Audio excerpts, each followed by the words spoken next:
It's hard to talk about this movie without just giving so much props to like Pat Morita, because like this is literally his movie as far as I'm concerned. It is. It's just the Karate Kid's basically about Mr. Miyagi, and hence why he's in 4 movies. It's kind of like how Back to the Future, like, yes, Marty is the main character, but he's not the protagonist.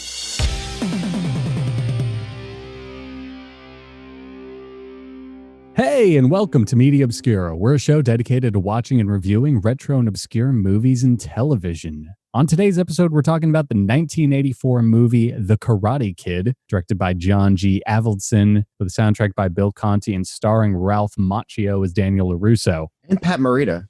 Yeah. You can't forget Patty Boy. I'm your host, Nick, and I'm joined today by my faithful co-host, Mike. But Nick, where's Raekwon? That's a fantastic question, Mike, and one with an answer. He's not here.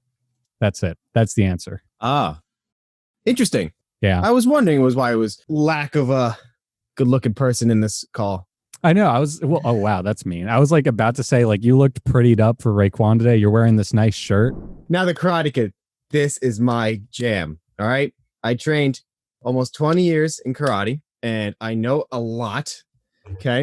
And I'm about to spit some mad facts and talk about this movie. Nick could talk about the movie aspect. I could talk about the martial art aspect. So I don't have that much about the movie aspect, actually. You could talk about the mise-en-scène or the noir or the cliche aspect of the film, of the lighting. I just like talking about how much of an asshole Johnny is in this.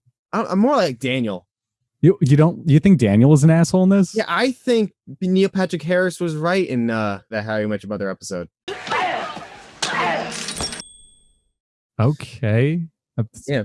I'm questioning a lot of our friendship right now. Should we start it, or should I give my synopsis on why I think it's his fault, and then we can go over the movie? No. You should definitely. I mean, everyone's seen The Karate Kid. We should just talk about it. So why is he the asshole? So when we first meet the two of them, Daniel's on the beach with Allie. They're playing with the soccer ball, just fine. They're falling down. Cool. Johnny comes down with his friends, took the radio away. They're bickering. They're an ex-couple, which is fine. Johnny's not over it. Allie is. But Daniel should have stayed out of it. Not his fight, not his argument, nothing to do with him. All right? First rule of self-defense: avoid potentially dangerous situations. And when you see a guy and his friends wearing matching outfits on dirt bikes coming down, specifically in the year 1984. In 1984, that seems like a potentially dangerous situation, okay? Yeah. So he picks up the radio, and then Johnny just trips him, and that's it. All he does is trip him. Doesn't punch him, does anything. I'm like, fine. But Daniel had to go and punch him. He was the first one to throw an attack. Daniel definitely overstepped his boundaries there, but you got to admit, Johnny and his friends definitely like did not give this guy a break. Dude, they like nearly kill him multiple times. Exactly, but after that the killing one is when Daniel pushes him over the edge. Because what I'm talking about though is when Daniel, after he gets beat up by Johnny the first day, he goes to the Cobra Kai dojo, doesn't say anything to Johnny. He sees Johnny there and he gets the fuck out. And the kids outside see him in the diner with his mom. But like, literally, that's all Daniel did. All Daniel did was have like lunch or dinner with his mom. And then when he was biking home that night, Johnny and his friends like come up around the curb as if they've been looking for him all night. And they push him down the hill. And I'm like, that was not just a hill. That was like... That's a decent sized mountain over there. Yeah, not a mountain, but like it's... You know, it's pretty big. Yeah. And to shove someone off a bike, like for 5 dirt bikes, to shove one person on a BMX down that. With no helmet on. With no helmet on or padding of any kind. And then they're like making fun of him while they do. They could have killed him. Yeah, what happens if he did die? And they'd be like, oh no, we killed him. We might have went too far. The rest of the movie is Daniel's mother going to court and suing the shit out of Johnny and his friends. Mr. Miyagi becomes the lawyer and she's like, Mr. Miyagi, are you sure this defense is going to work? If do right, none can defend. No can defend. Yeah. Just a gun. I would love to see that movie where Mr. Miyagi is like a lawyer. He's defending the LaRussos in court. You sure this angle will work? We call this the crane defense. Oh my God. But other than that, I mean, there are people in that group of like 5 or 6. Yeah. There are some that like who are like, you guys are going too far. This is messed up. Some of them have a conscience, but Johnny is pretty unapologetically douchey until the end. Dutch, he's also unapologetically a douche. Also, I just wanted to bring Dutch up because trivia, that is Steve McQueen's son. Oh, that's cool. He don't you know he got in the movie because he's Steve McQueen's son. Yeah, definitely. And he doesn't have bleached hair. They actually bleached his hair for the movie. But as long as we're on the actors, it was interesting looking and reading about like Pat Morita being chosen because it turns out the producer didn't want Pat Morita. He didn't want him at all. Didn't let him even do any readings because Pat Morita is actually a comedian. He's known for doing voices. He speaks perfect English. He's born in California. Yeah, he has like the San Francisco accent. Yeah. So he was always also nicely dressed, clean cut, nice hair. He didn't have that old traditional Japanese look. He grew that out for the part, which is crazy. Yeah, I'd never known that. Like I had actually never seen I'd never like seen anything with Pat Morita in it except for The Karate Kid. I think I might have seen him on MASH once. I know he was on Happy Days. But yeah, the director's name was Jerry Weintraub. He didn't want him. He wanted a serious actor, which is like a comedian could be a serious actor. Jim Carrey could be a serious actor. Well, yeah, I mean, I think Raekwon and I have had this conversation before where we're like, comedians are so good at doing drama because comedy is usually rooted in misery. Oh my God. And I don't know if we had that on the podcast, but that's like something that I know Raekwon and I have like talked about extensively. But one of the other things, okay, so your sound thing fell off behind you. Yeah, I know. But it's been doing it. Is that why in theater you had the laughing and crying face because they're both together? I don't know. I think it's just like a good actor can make you laugh and cry. And comedy is a lot harder to learn than like a lot of people think like comedy is just telling a good joke, but there's so much to comedy that is like actually hard to pick up on. But a lot of the principles of comedy apply to drama, but a lot of the principles of drama don't necessarily transfer to comedy easily. So all comedians are better at drama than drama people. Not necessarily. It's just they might have an easier time crossing over. Like, interesting. It's easier for Jim Carrey to be dramatic than it is for like Sandra Bullock to be funny, I guess.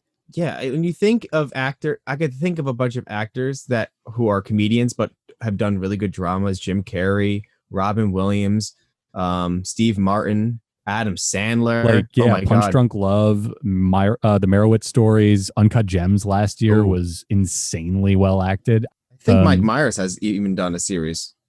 Has he? Was the Love Guru a drama all along? Oh God, it made me angry, but you know. But yeah, I mean, the whole point is that, you know, these comedians, they can do really good dramatic roles. Pat Morita, he got an Academy Award nomination in this movie, which is awesome. He didn't even win it. Yeah, he didn't win it, but still to be nominated is such an honor. I feel like I'm him. He should have won. Like talking about it afterwards. But like genuinely, he's really good in this movie. And he does it. I'm not gonna say he plays it like Oscar Beatty or like super dramatic, you know, but like he actually has a lot of pathos in this movie, even though his character is stereotyped.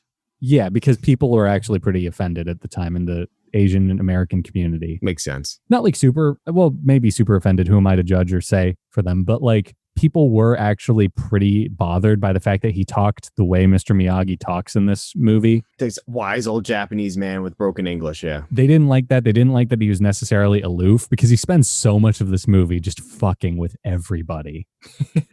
Like one of my favorite Miyagi scenes is at the end of the movie, right? It's when he steals the black belt for Daniel. Oh my God. And they're walking into the like main staging area of the tournament. And Daniel's like, oh, he only speaks Japanese. This is his interpreter, blah, blah, blah, blah, blah. And then like Miyagi says something in Japanese. Ali is just like, he says, thank you so much. And he's like, hey, thanks. I really appreciate it. And then Mr. Miyagi, before he walks away, is like, you're welcome. What? Oh, he says you're very kind. Wow. Thank you. Welcome. Which is, you know, it's adorable. Pat Morita's playing a stereotype who then plays a stereotype. He goes 2 levels in deep. I think on some level he is playing a stereotype, but his character is real. Like we get that one scene where we learn about Mr. Miyagi's backstory that apparently they had to fight to keep in the movie. It's like 2/3 into the thing. It's going right into the 3rd act. And we get Mr. Miyagi drunk at home with Daniel. And he tells Daniel like his life story. He tells him that his wife died in an internment camp giving birth. It's like a really heavy scene for this movie, like jarringly heavy. And yeah, they wanted to cut it. believe it or not. No, that makes the movie. That's very good. Exactly. And I was listening to like a panel Ralph Macchio did on the Karate Kid, and he talks about like how they had to fight for the scene. And he was kind of saying like, this is the scene that validates the fact that Daniel has grown as a person, because for this whole movie, Mr. Miyagi has been taking care of Daniel. And in this scene, Daniel's the one taking care of Mr. Miyagi. You know, he helps him to bed. He leaves. It's taught well. There's this beautifully improvised moment that John G. Avildsen gave to Ralph Macchio, which is at the end of the scene, Daniel's leaving Mr. Miyagi's place. And what does he do before he walks out, Mike? Bows. He bows. And that isn't in the script. It was just something they had done it like 3 or 4 times. And John G. Avildsen told Ralph Macchio, throw a bow in there. John G. Avildsen was like an amazing director. He wanted Mr. Miyagi in the movie. He was like, I want you. John Avildsen is one of the best sports directors of all time. I mean, he's a great director in general, but sports movies, underdog sports movies specifically, he directed the original Rocky for reference. And it was funny because when I was watching the script readings with when Ralph Macchio was there and they were explaining of what the movie was, and Ralph was like, "Oh, you mean, like it's a Rocky underdog story." It's like, exactly. Yes, little Rocky story. And John's like, yeah, you could say that. You could say that. Parts of this movie feel like John G. Avildsen telling Sylvester Stallone to fuck off for not bringing him back for Rockies 2 through 4. Oh, you think Rocky 2 through 4 would have been much better if John G. Avildsen did it? On some level, I think Rocky 3 and 4 are such different beasts that like maybe Rocky 3 would have been. Rocky 4 is entirely just a cocaine-induced piece of propaganda, though. It's so good, though. Yeah, like I love Rocky 4 to bits, but that movie is literally just Ronald Reagan cutting the studio a check and like just make something where you fight a Russian, you know? Fight a Russian. Just fight a Russian. I use that analogy in Did I tell you that already? I use that analogy in karate. I explained to my students how you want to when you practice with each other, when we practice like doing a certain combination where it's involving punches and kicks, and you're punching or kicking someone, you want to react in the way a person would actually react if they got kicked. If you got kicked in the stomach, you'd probably bow down. Punch in the face, you'd probably switch back. Mm-hmm. So I'm like, don't stand there like a brick wall. I said, don't be like the Russian guy in Rocky 4. And I went, don't be like Rocky. He just takes it. And like, you guys don't know Rocky 4 probably, so I'll explain. There's this Russian guy in boxing. They have to, bump gloves. And the main guy he bumped his glove and the guy didn't even move. Don't be the Russian guy. Don't be stiff. All right. Hands up, man. You need an interpreter. It's time to go to school. You will lose. It's great that you bring this stuff up in everyday conversation. It makes me feel like less of a shut-in. Oh my God, the amount of like 80s and 90s movie references I bring into the school, the parents like love it and laugh at it. I've had people ask me how many boards I break. And I take Mr. Miyagi reference from Karate Kid 2 when he sees Mr. Sato cutting a log in half. He's like, don't know, never been attacked by a tree. Again, I'm gonna apologize right off the bat, everyone, that if I'm doing the accent. For me, it's like saying Iwu Magwega. Okay, I can't say his name. Like, it's weird, and yeah, no, I totally know where you're coming from. It's embedded into my brain to have to say it like that. Well, actually, that's what happens. So I'm totally watering down how the human brain works, but when you associate something in your brain, when you learn something, you're actually opening neural pathways in your brain. And if you're like Mike and I, and you've watched The Karate Kid and you've quoted The Karate Kid as much as Mike and I have in 25 years, like those neural pathways are just burned in. That's not to defend it. Like you can't use that. Right. Like that defense doesn't hold up in court if you do something shitty. Like the neural pathways compelled me to stab my wife. Like that won't hold up. But right. But I like doing that. And like people ask me about my what belt am I? Like what belt you like do I my have? belt? JCPenney. Canvas, JCPenney, $3.98. Yeah, that's again one of those classic like Mr. Miyagi-isms. That was in this movie, I think. Yeah, it is. And I will explain when we get to that point in the movie where that happens. I'm going to explain some karate history and why it's important that belt doesn't matter. Yeah. How? Oh no, belt does not matter. And they even established that kind of in this movie because at the tournament, it's like I don't remember what the. Well, he says like karate here. He points to his head. Karate here in heart, and he says karate not here, and he points to his belt. Yeah, exactly. I'm like, just because you have a belt does not mean you know karate, and that's what I see in. I'm not going to name any martial arts, but there are martial arts that give black belts to students that are very young. Mhm. And then they become like second or third degree black belts. And that doesn't, and like they're not even my age. They're probably like 18 and they're already a third degree black belt. That's not right. Usually it's a time based, and It sounds like belts are really arbitrary, and something you might like, because Cobra Kai is coming out on Netflix tomorrow or Friday, I want to say. I'm rewatching it on YouTube Premium right now because I just caved and got it again. But one of the things that I like about it is, to my memory and based off of where I am in the series, they don't really do belts in the show. No, belt doesn't matter. Yeah, no, like Johnny gets a pupil, Daniel gets some pupils, and they never have this conversation of like, you're a white belt. So okay, since we're in this deep, I'm going to explain a history of the belts. All right. Yeah, go for it. When karate was pretty much first coming in, they wore belts,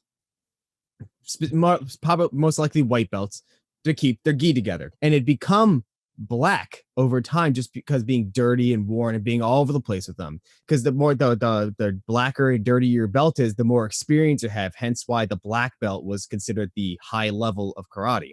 That explains some of the belt colors too, like yellow, brown. You know, that's why white belt is. That's why you're always a white belt, because you're brand new belt. It's very clean. Black belt, it's very dirty. You have a lot of experience. Okay, that's makes the sense. history of it.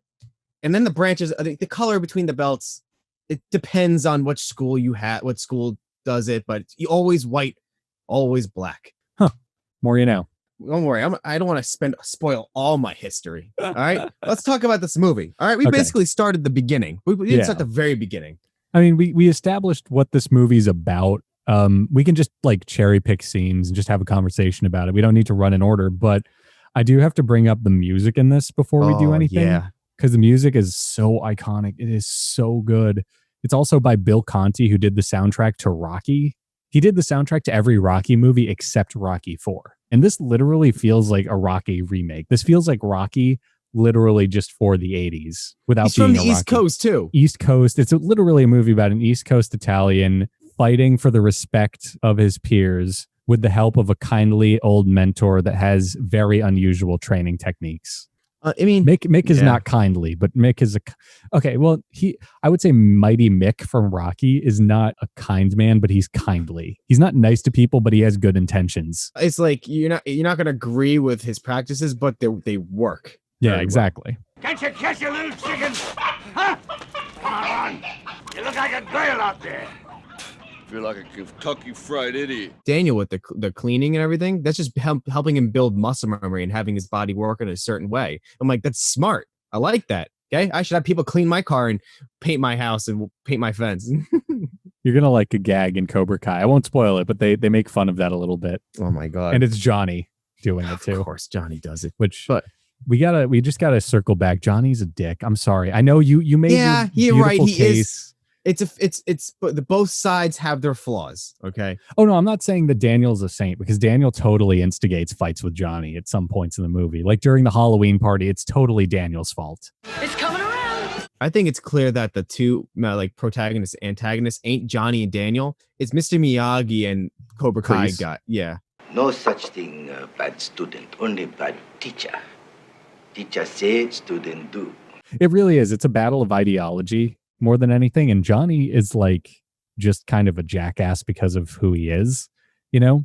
I will say though, if we're going back to that beach scene when Daniel got his ass kicked, if it's anyone's fault, it's probably Johnny's for just kicking the shit out of this guy. But everyone at the party was also responsible. And Allie is just as responsible because yes, they watched, Mike. That's one thing. Like, if a fight breaks out, I don't expect someone to break up a fight. You know what I mean? Because what if that person... I tell my students that all the time. I'm like, if you can break up an argument because nothing is happening, it's easy to break up an argument. Once it's a fight, don't ever go into fight because you'll get tangled and you can get hurt in these fights. Exactly. Right? But everybody there saw Johnny. Everybody there knows who Johnny is because we've established he was king of the high school. I mean, look, you don't get a dirt bike and like several guys with matching fucking jackets.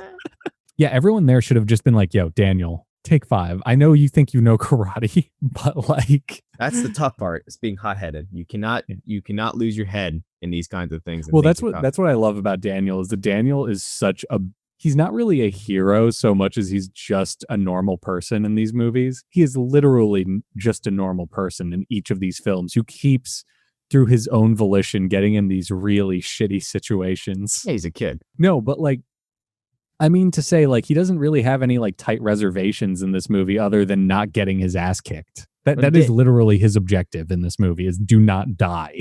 Right. Defend yourself. The whole point of the movie. Just to finish Johnny, though, really quick, just to go back. Ugh. Johnny's intro is one of my favorite things to make fun of in any movie, because literally they're at the beach and then you just hear like heavy metal I playing. know.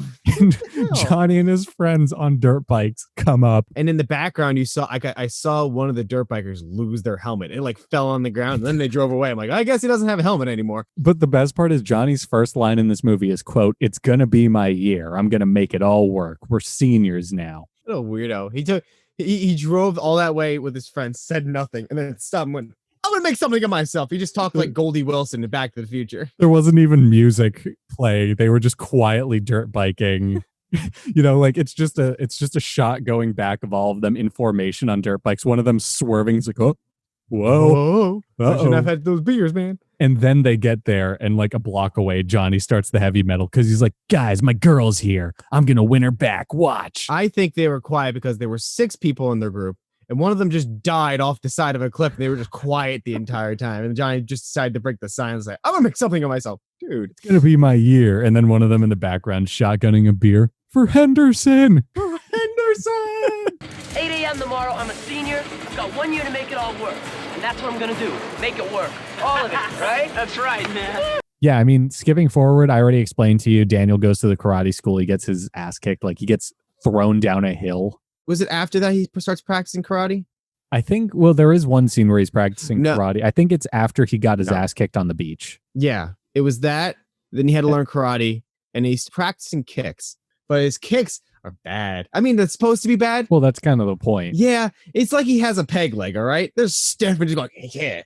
It's just like horrible. What he's doing is he's kicking for exercise and not for like karate. The only time I think a karate book makes sense is if you're not actually trying to learn karate, you're just trying to be physically active. A karate book is for someone who is skilled, who already has the skill and knowledge in karate. Like, sure. I could probably learn something from a karate book because I know the body mechanics and like how the techniques work. I can just read it and be like, okay, this is what they really want me to do. But yeah, no, I'm saying like someone like Daniel isn't going to learn karate from a book. He's just like, the only reason someone like Daniel would do it is to literally get exercise.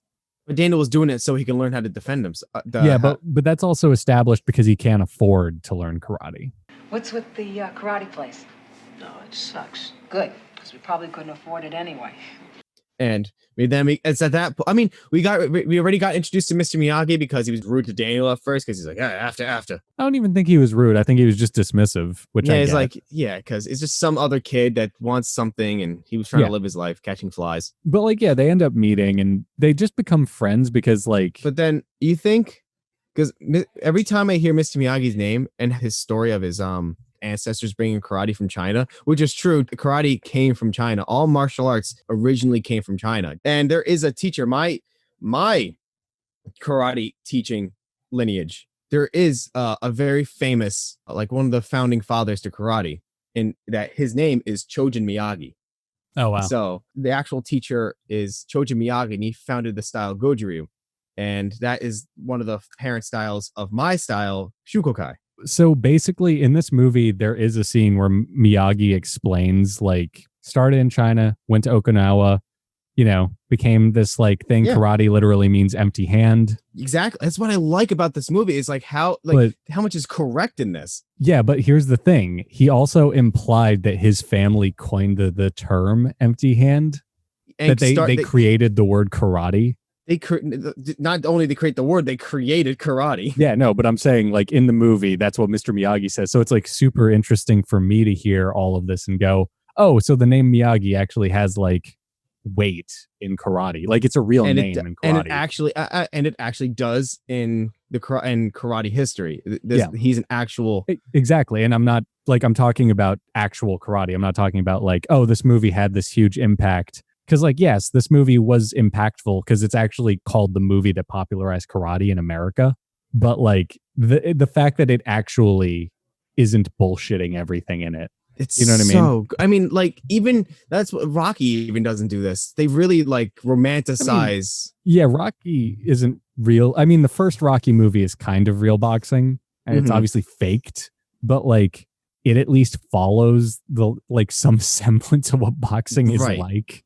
Like the fact that in the first Rocky movie, whether or not Rocky can see out of one of his eyes is even a plot point. And you have to cut the eye. Yeah, it's realistic. Whereas the other Rocky movies is like Rocky being thrown across the ring by Drago. They do this in Karate Kid also, is that like how intense the fights are. Don't get me wrong, there have been amazing and intense boxing matches in history. Modern day, not much. No, but like even real boxing matches are nothing like in a Rocky movie. You know what I mean? Yeah. Like you look at like the Thrilla in Manila, Joe Frazier and Muhammad Ali's third fight, brutal fight. Like if you actually watch the playback of it, you're like, holy shit. But Rocky 1, which has very tame fighting, is still like more violent than, you know what I mean? Yeah. Because like it's more romanticized. It's a movie.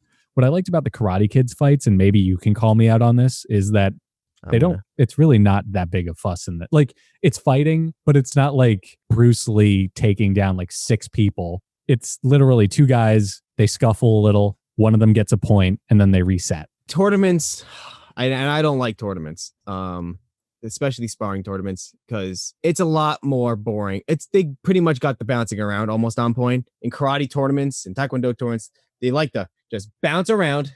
It's the idle animations in Street Fighter. Yeah, exactly that. And they'll do 1 or 2 kicks, they get back out of there, they bounce around, and they give light tap, point, done. I'm like, that's not karate. That's just point, I win. I hate It's that. fencing. It's literally just fencing without the sword. Yeah.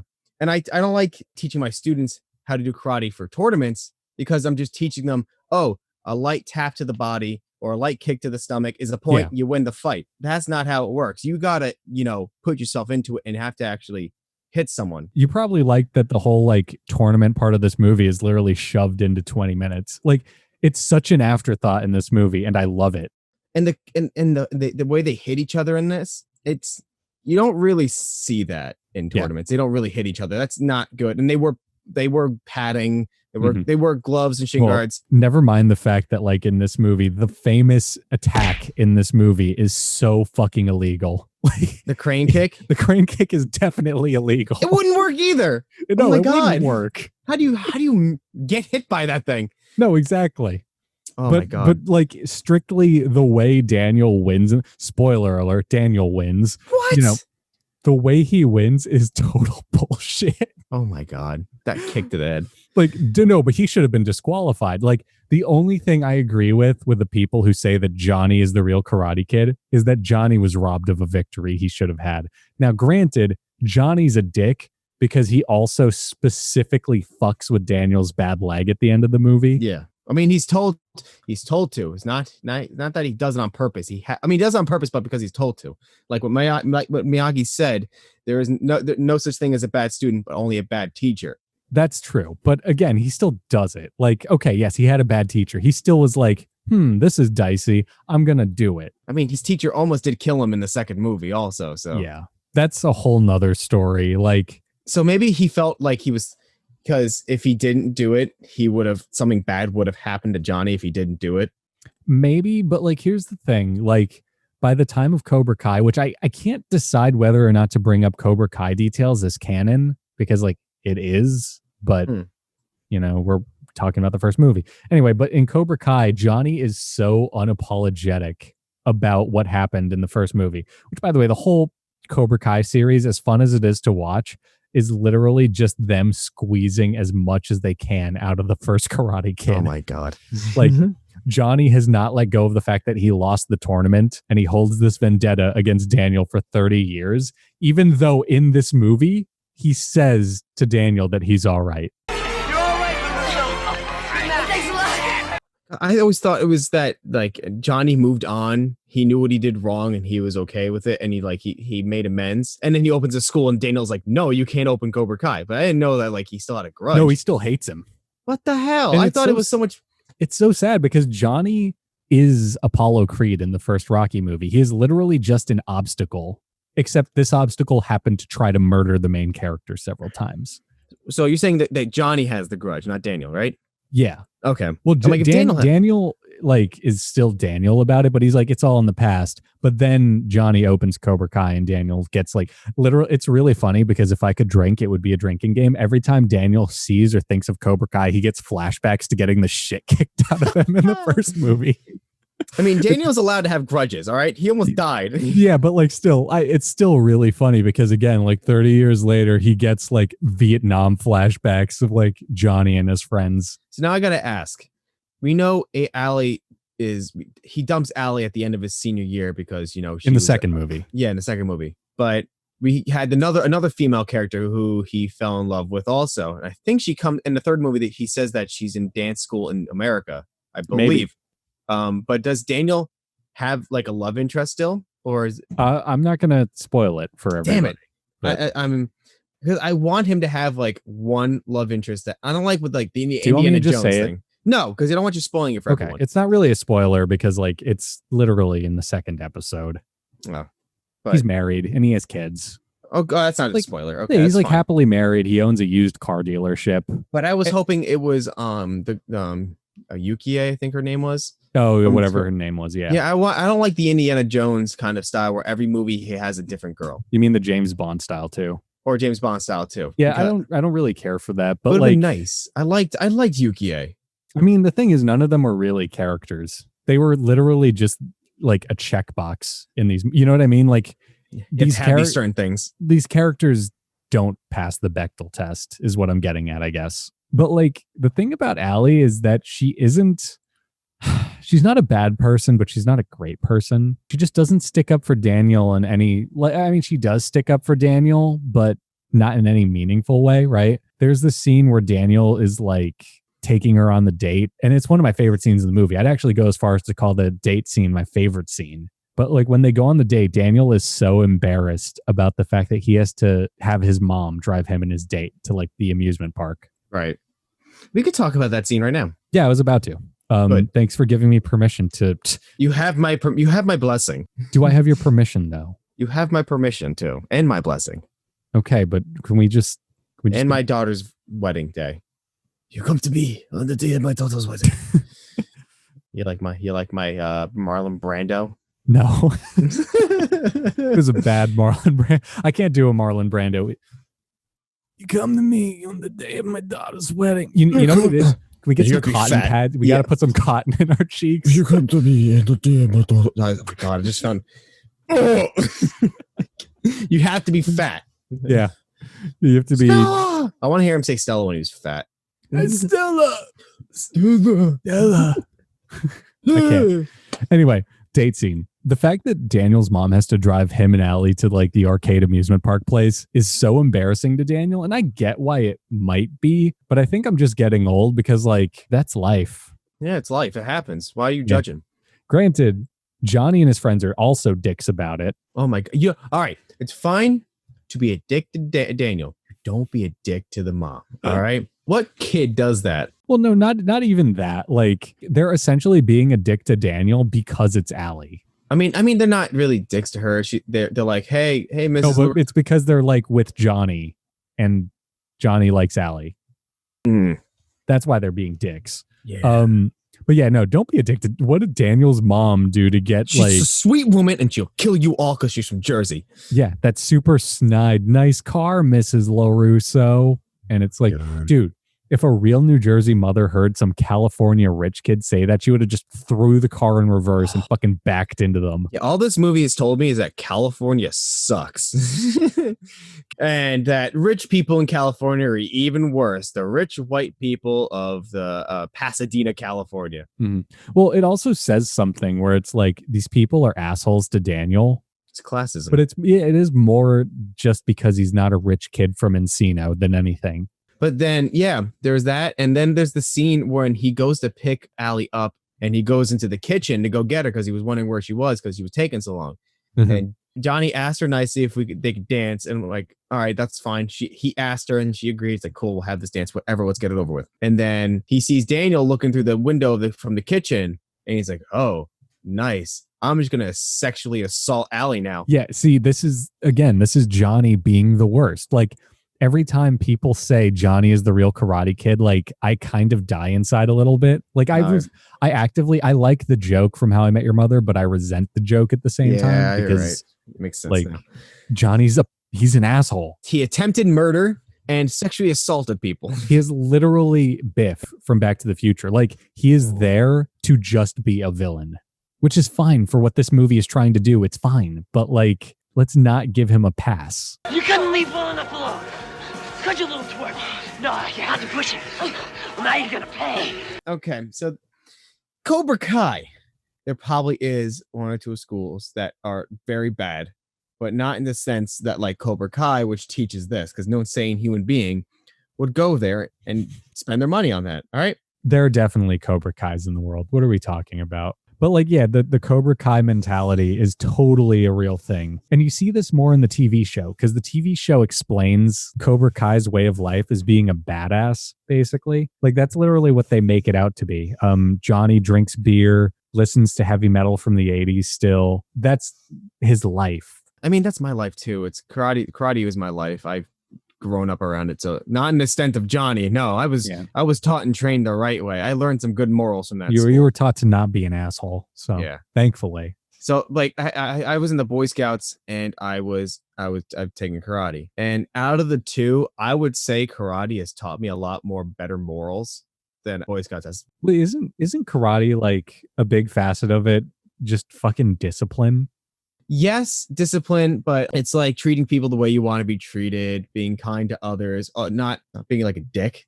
But it's not just the school. It's not like the style. It's just that my teachers were great teachers that have put this into me. So that's why I think karate has done so well for me, is because I had such great teachers that pushed these good morals onto me. And I've been in karate, I think, in karate longer than I've been in Boy Scouts. I started Boy Scouts when I was 11 or 12, and I started karate when I was 6. Mm-hmm. So I was trained early. No, I mean, that makes sense. I did mark that like Miyagi taught Daniel a lot of discipline through karate. So that's why I kind of assumed it.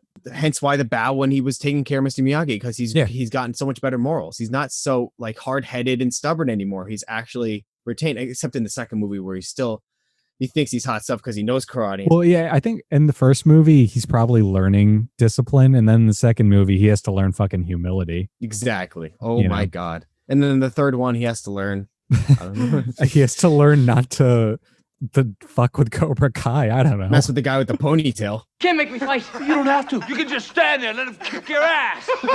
That is a great way to learn humility. So much better than how I've ever taught myself. Dude. I don't know if you knew this because we didn't talk quite as much. Like we talked, but like not as much. But do you know how I gave myself humility all through college? How? Every semester, I would take a class for a different major.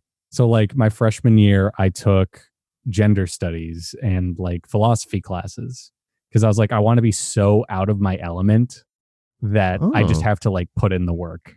And like, I can, not to brag, but every time I took a video class, I could kind of just coast on my good laurels because like, this is what I care about. This is what I know already. Yeah. Oh my God. That's me with astronomy also. I see what you mean. I can coast in astronomy. Yeah, exactly.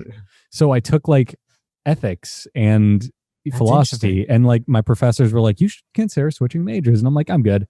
The next year I took, what did I take I took acting because I was like, I can't act, but I want to learn it. It's still in your element though. It is still in my element. So it was a cheat. The year after that, I took music theory though. And as much as I love music, I hadn't read music since like middle school.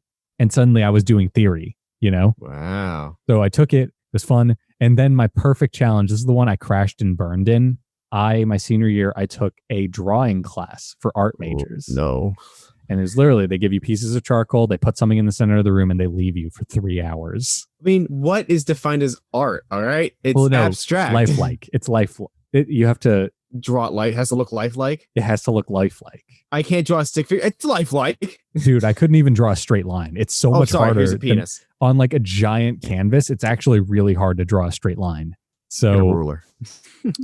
Eventually I was allowed to. But like genuinely, they're like, you're not an artist, are you? No, he said that. He's like, you're not an artist. And I'm like, no, I'm not. I took this class because I want to be better at this because I want to do storyboarding. But it was really Oh. just fucking check your privilege at the door, put the work in, get your hands dirty. Also 3 hours of listening to music twice a week. I mean, come on. Because he would let you just wear headphones and draw. I mean, yeah, that's what people that get cut in your comfort zone. Makes sense. Yeah, exactly. So like that's how I learned humility, and then I got a job in the big boy world, and I've never stopped learning it. So back to Karate Kid. Yeah, Cobra Kai, horrible school. There's 3 things they say: strike first, strike hard, no mercy. Only strike hard I agree with. You want to end the fight right there. If you're defending yourself, strike first. I tell the kids no because that means you started the fight. But if they try to hit you first and you defend yourself and hit them back, that always works. Like even in court, it was self-defense. My life was in danger. I defended myself. Yeah, exactly. Yeah. But the no mercy thing, always have mercy. Well, no, dude, the no mercy thing is just because John Kreese is like a Vietnam vet with issues. That's a 50-50 thing. No mercy to an extent. If someone is trying to hurt you and take your life, no mercy. Okay. Once they're not a threat, then give mercy and let them go. You're not trying to kill the guy. I mean, yeah. Karate, you know how to kill people. I learned how to break necks and stuff and grab groins and rip them out and strike throats and jab eyes out. And yeah, I remember at one point in high school, I asked you to specifically teach me, quote, that Mortal Kombat shit. Yeah. Yeah. I was like, which one? There is a move that like it's one of the we teach the kids this. It's like when you reach, grab down and yank, and I say hold the trophy up. There's 3 things you could be doing: is grabbing someone's leg, yanking it out from under them, making them fall. 2, grabbing someone's neck and breaking their neck. Oh, and then the third one is grabbing below the belt, grabbing their cojones and ripping it off. I don't really tell them the third one because children. Yeah, but I tell the teen adults that one. But and people probably going, you tell them about breaking necks, but not ripping out groins. Anyway, back to Miyagi. It's hard to talk about this movie without just giving so much props to like Pat Morita, because like this is literally his movie as far as I'm concerned. It is. It's just the Karate Kid's basically about Mr. Miyagi, hence why he's in 4 movies. It's kind of like how Back to the Future, like, yes, Marty is the main character, but he's not the protagonist. Doc's the one that got him there. Mr. Miyagi is the one that got him. It's not even Doc. It's in Back to the Future 1, it's George. Think about the character arc. Like, who grows as a person in this movie? In Back to the Future, it's George. He's the one who grows. Marty's just there. He's the surrogate for the audience. In this movie, Daniel does grow as a person, but like thematically, Miyagi is kind of the more substantial arc, especially because we find out that Mr. Miyagi never had a son. Daniel is the son he never had. And isn't that sad to think that in this storyline, his family brought karate and their fathers taught their sons their karate, but now it stops there. Exactly. And Daniel he's the missing link. He's the one who continues Miyagi's style of karate, which literally in Cobra Kai, what does Daniel end up calling like his karate dojo? Miyagi-Do karate? Miyagi-Do. And where is it? It's at Mr. Miyagi's house. Another little Miyagi thing that I just love and I have to bring up, when he steals the black belt and Daniel's like, where did you get this? Mr. Miyagi just very quickly is like, Buddha provides. Where'd we get this? Buddha provided. Oh my God. That is something that I'm going to start saying. You know why he says Buddha provides? So I think it's because Daniel says, I thought karate came from like Buddhist temples or something. Yeah, exactly. It's a callback. Yeah. Oh my God. Also, I just remembered because Raekwon isn't here, I had prepared something for you, Mike. I should have worn my. Oh no, I don't have my. Oh, I thought you were gonna wear the Karate Kid bandana, but I have that. But Raekwon. No, it's just Raekwon's here in spirit, and he's looking at you. Yeah. Don't. I'm gonna tell Raekwon you tried to lick him. Mike is such an asshole. Oh my God. This is such a Sam and Diane moment. Come on, just have sex already so we can get it over with. The sexual tension in the Zoom call is palpable. And we're wearing same shirts, damn it. I meant to do that like at 3:00 today. I like made a thing to put my iPad within like arm's length of me with the picture pulled up of Raekwon. You planned this podcast weeks in advance, knowing what the hell you were going to do. I do. I have props ready. I buy shirts to fuck with people. You really did, Nick. You really blew my mind. I know. And Aaron, I can't trust Aaron now. I can't trust anyone. You can tell I got paid last week because I just decided to do this, like to buy this shirt. What the hell? Oh, I should have worn my karate uniform, and you should have wore your karate uniform. Just that would have been so funny if I had sidestepped. Well, if we ever do Game of Death, the Bruce Lee movie, I've already decided I'm going to buy the jumpsuit that Bruce Lee wears in it. Oh no! All right, fine. But I'm ignorantly gonna refer to it as the Kill Bill jumpsuit. Okay. So yeah, it balances out. Jumps. Yeah, there you go. So we got the training of Misty and Karate Kid is like the most famous. He gets the muscle memory of wax on, sand the floor, paint the fence, paint the house, and paint the fence, paint the house. There's a kata in karate kata means form. It's just a series of moves put together using self-defense. You can take parts out of it. It's like dance. It's just choreographed. And there's a kata called tenshum, and it has those moves: paint the fence and paint the house. And you do it on one side, do the other side, then you do both hands.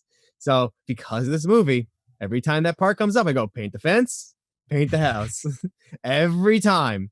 Some parents appreciate it because it's a cultural reference, but a lot of the time the kids don't get it unless they've seen the Karate Kid. I'm sure. You believe it or not, I don't really show the Karate Kid at like if we have camps, because it's just too easy. Yeah, you gotta show them something else. I will say, like, I know you don't like the remake of the Karate Kid, and I didn't even want to touch it because of that reason. For the record, Ralph Macchio agrees it should have been called the Kung Fu Kid. Yes. One of the things I do like from that movie is Jackie Chan does his own little wax on, wax off thing. And I like that. It was jacket on, jacket off. Yeah. I don't like jacket off. It sounds wrong. And wax on, wax off doesn't need to do it either. Yeah, maybe he just says, oh, wow. Yeah, you go wax off. Wow. Yeah, like even in the remake, it's still a double entendre. Now that you said it like that. Jesus, way to just ruin that movie for me. Good. I don't like Kung Fu Kid. I do like the song for it. Never Say Never. That was a good song. Did Jackie Chan sing it? No, it was a Justin Bieber song, but Jaden Smith raps in the bridge. Now he's bigger than me, taller than me, and he's older than me and stronger than me. I think there's only one song in this movie that was made specifically for this movie. Yeah, there was one. You're the best. It was not that. Really? I thought it was made for that movie. It was Moment of Truth by Survivor, which isn't in the movie itself, but it was for the movie. Didn't Survivor make music for Rocky? Yeah, Eye of the Tiger. Because You're the Best isn't for this movie. It was originally written for Rocky 3, and it got replaced with Eye of the Tiger. It's because of this director that Survivor has gotten popular. Well, no, because he didn't direct Rocky 3. But he had to make songs for the Rocky stuff. No, Rocky 3 is the first one with the Survivor song in it. Eye of the Tiger was in the first one, wasn't it? No. Really? No. Rocky 1, dude, rewatch Rocky 1 sometime. It's actually a really gritty movie. It's not at all like the later Rocky films. I like the gritty stuff. It's more real. Paulie is a straight up alcoholic in Rocky 1 and 2 and 3. Abuses. Oh yeah, like Rocky 3 opens with Paulie in jail after destroying a Rocky pinball machine. But like genuinely, the soundtrack in this, besides You're the Best, because everyone knows that song, is really good. Fight to There's the song Feel the Night, which is for the date scene. Awesome song, super catchy, fun 80s song. That entire scene of Feel the Night is one of my favorite scenes in any movie ever. It's probably my favorite montage in this movie. And it's a Pepsi commercial. I fucking said it. Like, I didn't drink Pepsi. No, literally, it's two teenagers having a date at an amusement park. And at any given moment, I just wanted the Pepsi logo to fade up. They're about to kiss and they just turn. Pepsi. Not even that. Like, not even that on the nose. Like, there's the scene where they're in like the photo booth, the sequence. They're just like they're posing in the photo booth, and then the Pepsi logo just fades up, and that's it. I don't know. I wouldn't have minded it. It's such a good, cute scene. Yeah, you're right. The You're the Best montage is iconic, but it's actually like very underwhelming. Yeah, I mean they had to make that karate. How do you make a karate tournament? Because they're cheering for Daniel. Like, why would the whole place be cheering for Daniel? No tournament does this. It is. It's weird. And honestly, I feel like at real tournaments, most people clear out by the final fight. Exactly. You go, like, you're there to see whoever's there for you. Like, you go there to see your family. If they lose, then you go. Unless they're staying there. It's not a title fight. And you can try and like retcon it and explain it in Cobra Kai by saying that karate in the Valley is football in Texas. But like, no, it isn't. What did Daniel get out of winning that? He just got a trophy? Is that it? Trophy and the respect. Much like how the first Rocky movie was about Rocky going the distance to prove that he could go the distance, the Karate Kid was about just getting into the tournament and putting up a good fight to earn people's respect. It wasn't about winning, but he won. But still, the tournament, the problem was that the tournament didn't have a good prize. All I just had is a trophy. That was it. What was the purpose? Yeah, I guess. Anyway, it's The Karate Kid. Obviously, I think we can both say we recommend this movie. What really was like the catalyst for doing The Karate Kid was we were talking about it, and then Cobra Kai is coming onto Netflix. So we thought it'd be fun to just run through this again. Yeah. It's got me going because I can't wait. I haven't seen Cobra Kai. I think it's really cool. You're going to appreciate the fact that you saw, because when I first saw Cobra Kai, I hadn't seen The Karate Kid in a year or two. But having rewatched it and then watching Cobra Kai now, it's kind of crazy because like I can see it and I'm like, oh, that's a reference to that and that and that. You know? All the flashbacks, like, that's a reference to that. Yeah. Anyway, that brings us to the end of this week's Media Obscura. I hope you guys enjoyed it. So, bye. Love you. Not matter what Miyagi think. Miyagi not fighting. I just don't know if I knew enough karate, you know. Feeling good. I sure know how to make a guy feel confident. Daniel-san, you trust quality